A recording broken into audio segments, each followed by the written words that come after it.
Paz do Senhor, amados e queridos irmãos. Aqui quem vos fala é o presbítero Diego Rezende e nós vamos dar continuidade aí à nossa quarta aula de liderança e administração eclesiástica. Você aí que não assistiu os vídeos da primeira, da segunda e da terceira aula, vai estar aqui na descrição desse vídeo. Então não perca o nosso conteúdo aí sobre liderança e administração eclesiástica. Então fica comigo nesse vídeo e bora lá para mais uma aula.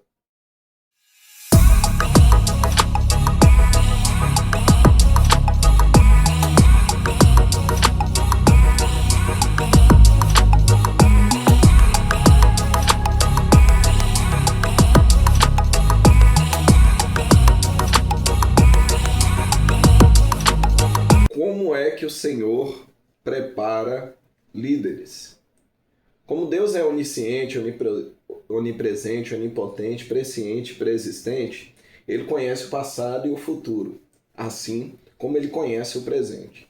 Ele pode fazer todas as coisas e pelo fato de ser o Todo-Poderoso, Ele prefere não fazer, mas delega aos homens esta oportunidade. Desta forma, Ele inicia a preparação de um líder, sem que este líder nem ao menos perceba que está sendo preparado. Mas como entender esta situação? Tentarei dar aqui alguns exemplos quanto a isso. Então olha só, letra A. A primeira maneira, o preparo inconsciente. Então a primeira maneira de Deus preparar um líder é de forma inconsciente. Este é um dos métodos que Deus prepara os líderes, porém ele utiliza de elementos circunstanciais. Neste método, o candidato não tem a mínima noção de que ele está sendo preparado para tal fim. Todavia, há um propósito de Deus sendo colocado em prática e num momento determinado. Este líder estará entrando em ação com uma capacitação notável. Letra B. A segunda maneira é o preparo consciente. Com o método consciente, o líder já está avisado do papel que deverá exercer em relação à liderança daquilo que o Senhor confiar a ele. Com esta liderança consciente, o Senhor fala ao candidato o que ele deverá fazer e como deverá fazer. Então, a primeira forma é de forma inconsciente. Inconsciente, Deus usa as circunstâncias da vida para poder preparar esta pessoa para a liderança. A segunda forma é a forma consciente, ou seja, aí a pessoa já é avisada e ela faz conforme o Senhor determina para ela realizar tal tarefa, tal função. Podemos citar aqui alguns dos líderes que o Senhor estabeleceu com um propósito específico sob uma liderança consciente e inconsciente. Vamos lá? Em primeiro lugar, lideranças inconscientes. As pessoas que estará sendo citada aqui exerceram uma liderança aprovada por Deus, mas na verdade elas jamais tinham ideia que seria uma liderança. Preparando para libertar. Moisés, preparando para libertar. Em primeiro lugar, devemos ver fatores inconscientes da vida de Moisés. Este personagem, ao ser salvo das águas do Nilo, jamais poderia imaginar que um dia viria a ser um grande instrumento de Deus para a libertação do povo hebreu.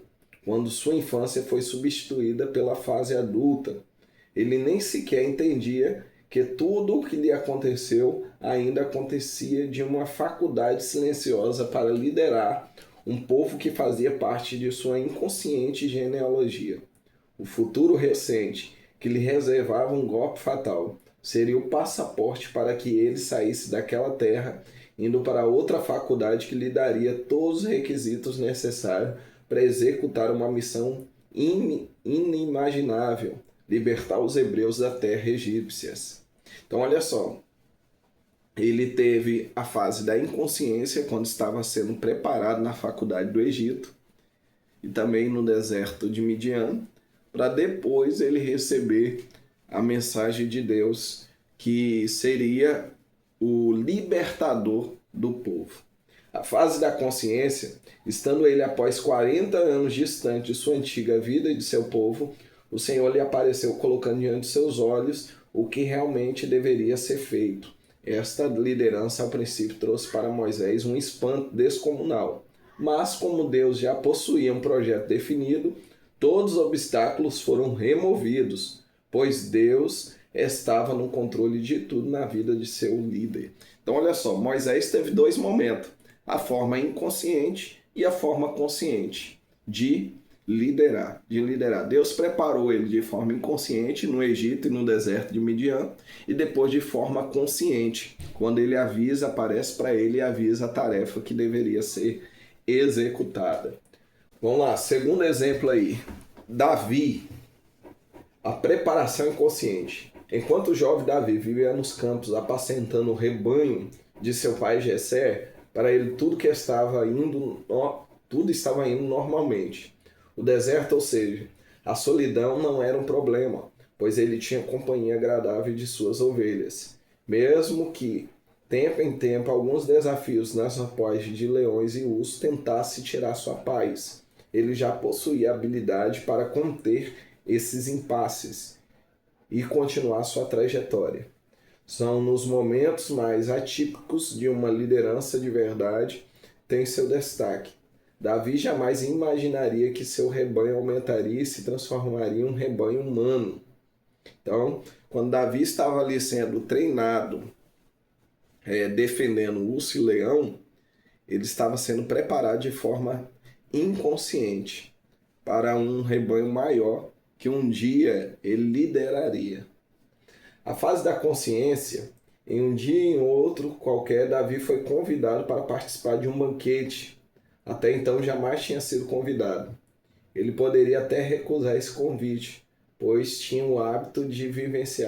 não tinha o hábito de vivenciar tais eventos. Mas como era o Senhor que lhe chamava, o convite foi irrecusável. Ele chega até a casa, personalidades e surpreendido por uma unção que o colocaria sobre todos os grandes de Israel. Sabe por que isso aconteceu? Porque Deus o preparou para isso. Na verdade, Deus não necessita de grandes faculdades para formar seus líderes. Ele necessita apenas que aqueles ouçam sua voz e atenda com obediência. Agora Davi sabia por que tanto tempo no deserto com as ovelhas. Deus estava ensinando este jovem rei a confiar apenas no Senhor e não em seus exércitos. Então Davi, ele aprendeu com o Senhor no deserto, cuidando das ovelhas, e agora de forma consciente ele recebeu um convite, está no banquete, você conhece a história, e lá ele foi consagrado como um rei de Israel. Ele atendeu. Por quê? Porque ele foi preparado. Então Deus não precisa de grande faculdade para preparar grandes líderes. Terceiro exemplo aí, Paulo. A preparação inconsciente, Paulo não fazia ideia do que estava aguardando por ele no futuro, quando ele se esmerava em aprender com zelo o conteúdo da lei do Senhor. Ao estudar os idiomas mais falados na época, ou seja, o latim, o aramaico e o grego, o siriaco e o hebraico, ele jamais poderia acreditar que faria uso desses idiomas para pregar contra tudo o que ele rejeitava, ou seja, a mensagem do Evangelho do Senhor Jesus. Paulo nunca poderia acreditar que ele seria o produtor do maior conteúdo de doutrinas que a igreja do Senhor receberia. A maneira de Deus preparar uma pessoa para executar projetos inimagináveis é assustar até mais os catedráticos e dos psicólogos. Agora a fase da consciência. Foi justamente no caminho em direção a Damasco que Paulo passou a receber informações que ele deveria fazer e o porquê de todo o seu árduo preparo de conhecer a lei do Senhor e ser uma pessoa tão conservadora quanto as coisas relacionadas a Deus. E assim como ele sobrepôs todos essa sua idade em zelo pela lei de Deus, e ele sobrepôs aos demais apóstolos na obra da evangelização do mundo. Então tá aí o terceiro exemplo de preparação inconsciente e consciente. Paulo foi preparado de forma inconsciente quando estudava a Torá, a lei do Senhor, e depois de forma consciente a partir do capítulo 9 de Atos, que ele está em caminho a Damasco, a qual Ananias foi até a casa que ele se encontrava e disse que este será um vaso escolhido para mim para padecer perseguições, para sofrer pelo meu nome. Compreendendo as qualidades de um líder cristão. Em primeiro lugar, desejo aqui destacar que a Igreja do Senhor não é administrada ou liderada por homens e mulheres que possuem dotes naturais, embora não seja difícil encontrarmos liderança na atualidade que foram postas como líderes apenas pelo fato de saberem ensinar bem e de saberem cantar bem e de saberem tocar bem e de saberem falar bem. Esses tipos de habilidades são indiscutivelmente necessários na igreja, mas não significa que os que assim agem sejam vocacionalmente chamados para liderar o povo de Deus. A liderança que o reino de Deus exige deve estar respaldada em espiritualidade, ética cristã, além dessas habilidades que foram mencionadas. Então, olha só, não é só porque a pessoa canta bem, fala bem, toca bem, que ela é vocacionada para ser uma liderança. É claro que todas esses itens que acabamos de citar são necessários para o desenvolvimento da igreja. Porém, o verdadeiro líder é aquele que carrega em si a ética cristã. Ética cristã. Em relação ao que estamos estudando aqui, ficará mais fácil para o aluno entender ou identificar as qualidades de uma liderança cristã se for listado alguns pontos de forma distinta. O líder deve ser empático com seus liderados, mas, na verdade, o que realmente é empatia? De acordo com o dicionário de significados, empatia é a capacidade psicológica de sentir o que sentiria outra pessoa, caso estivesse na mesma situação vivenciada por ela. É tentar compreender os sentimentos e emoções procurando experimentar o que sente o outro indivíduo. A empatia leva as pessoas a ajudarem as outras. Essa é intimamente ligada ao altruísmo, o amor e interesse pelo próximo. É a capacidade de ajudar. A empatia também ajuda a compreender melhor o comportamento alheio em determinadas circunstâncias. É a forma como outra pessoa toma decisões. Então, o líder ele tem que ser empático com seus liderados. Tem empatia. Não basta cantar bem, pregar bem, tocar bem, falar bem. Ele tem que ser empático. Ele tem que ter empatia. Sentir o que o outro está sentindo. Se colocar no lugar do outro. Esta é a verdadeira liderança. O líder atua sob a liderança do Espírito. Jesus Cristo foi e sempre será o maior exemplo de liderança que a humanidade pode e deve desejar. Nada que ele fez foi feito sem que antes tivesse buscado a orientação do Pai. Ele sabia que, como um homem, não poderia se dar ao prazer de viver uma autonomia em relação à execução dos propósitos divinos.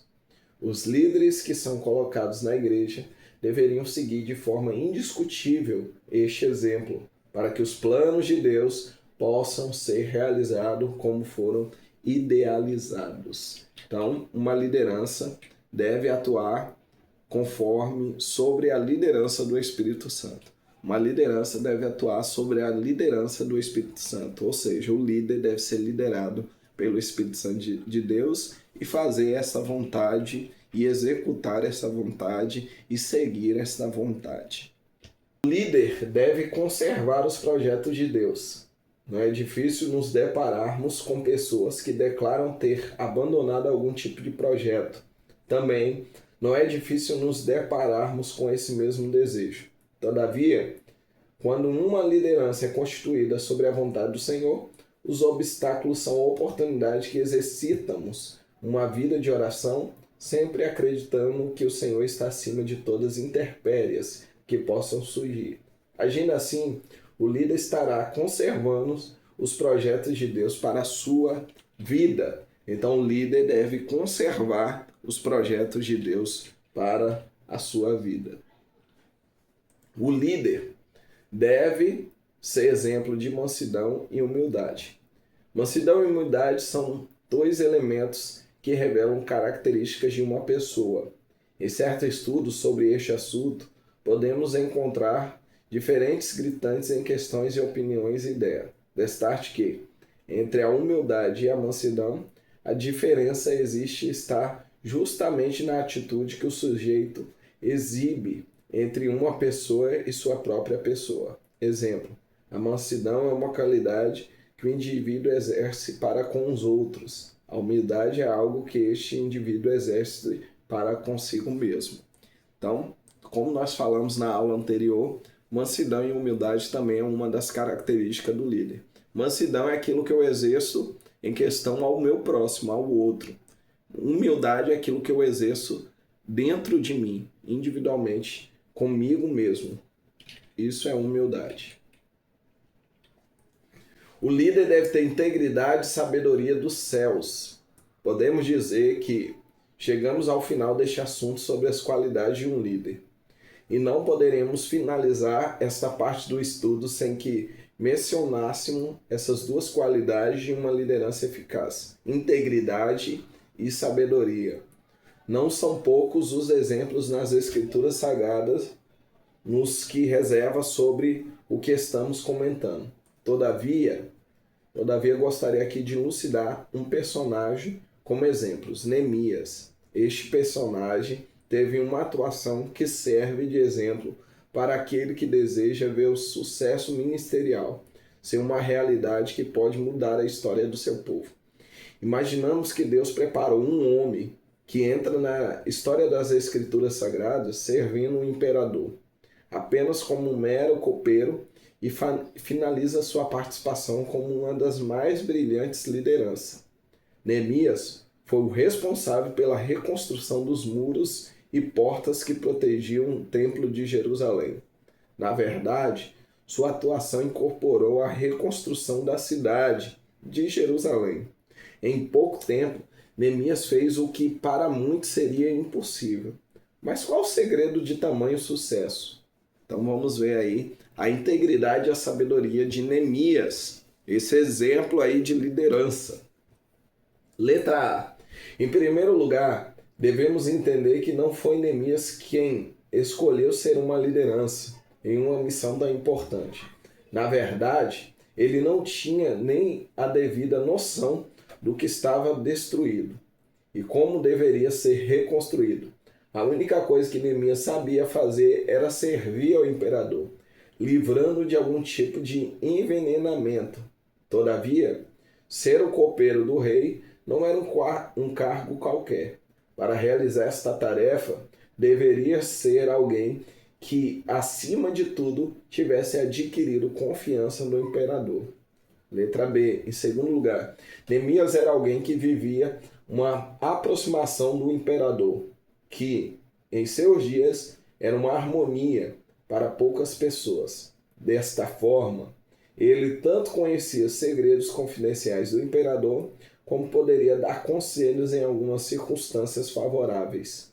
Para que ele fosse alguém com tamanha responsabilidade e privilégio, mesmo que suas atividades eram de alto risco, ele deveria revelar capacidades notáveis em analisar situações e produzindo soluções. Então, Neemias era alguém de confiança e alguém que aconselhava também, em algumas situações, o imperador.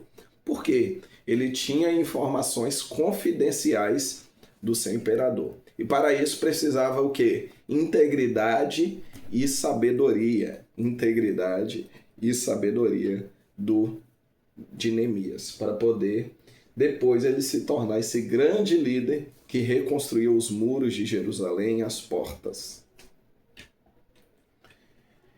Aqui podemos encontrar em Neemias as verdadeiras qualidades de uma liderança escolhidas e preparada pelo Senhor. E isso pode ser visto nos pontos seguintes. Bora lá. Primeiro aí, Neemias era uma pessoa que nutria um caráter que revelava a sua integridade. Para que ele fosse levado pelo Senhor para Jerusalém, ele deveria estar municiado de recursos que não lhe permitiria desviar dos seus propósitos do Senhor. E não foram poucas oportunidades que lhe veio para que a visão mudasse de direção em relação à sua missão. Neemias não falava assuntos relacionados ao que veio fazer para qualquer pessoa. Quando tinha alguma dificuldade em entender fatos ou saber o que fazer, ele se colocava em oração. Então, olha só, Neemias não desviou seu foco. Segundo aí, Neemias foi um homem de espiritualidade constante. Diferente de outros líderes que encontramos nas Escrituras, Neemias não tinha qualquer intenção de explorar os que estavam sob sua liderança.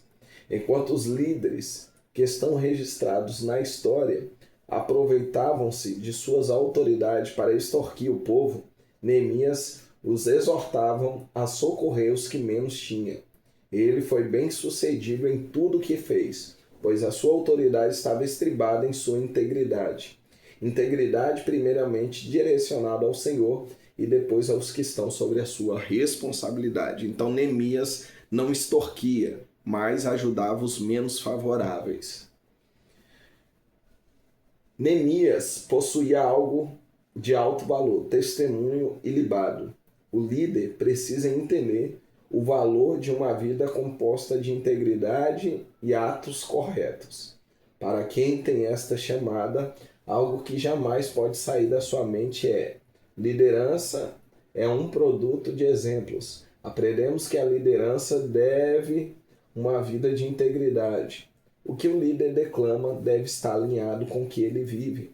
Qualquer prática ou hábito que faz parte de uma vida mundana, desonesta, um homem de Deus impossibilita, assim, um impossível relacionamento. E se a liderança que Deus escolheu se desconectar dele, o caráter dessa liderança será o maior patrocinador de sua queda e fracasso. Então o líder tem que ter um testemunho ilibado, assim como Neemias teve. Não há como ignorar que aquele que exerce uma posição de liderança precisa entender que esta forma, direta ou indireta, é uma referência para os demais. Somos pessoas que, com grande poder de influência, os outros as nossas atitudes ou sermos influenciados pelas atitudes deles. Quando entendemos que liderar o povo de Deus é assumir um compromisso com o próprio Deus, nossa história e a história de nosso povo serão contadas com alegria e honras. Então, está aí o exemplo de uma liderança, né? Nós temos que entender que nós estamos aqui para influenciar e trazer um modelo de como seguir no exemplo de Cristo, Conclusão, essa aula apresenta uma melhor visão sobre liderança. Acredito que nesta matéria você saberá administrar com mais precisão todas as tarefas que lhe vieram às mãos para realizar. Tudo o que estiver incluído a sua chamada ministerial ou pessoal deverá ser visto e aplicado todos os métodos aqui estudados, fazendo você entender que estes ensinos não foram transmitidos somente por transmitir, mas sim para que você possa ser diferente em todos os sentidos. Deus abençoe sempre. Amém. Então tá aí, gente.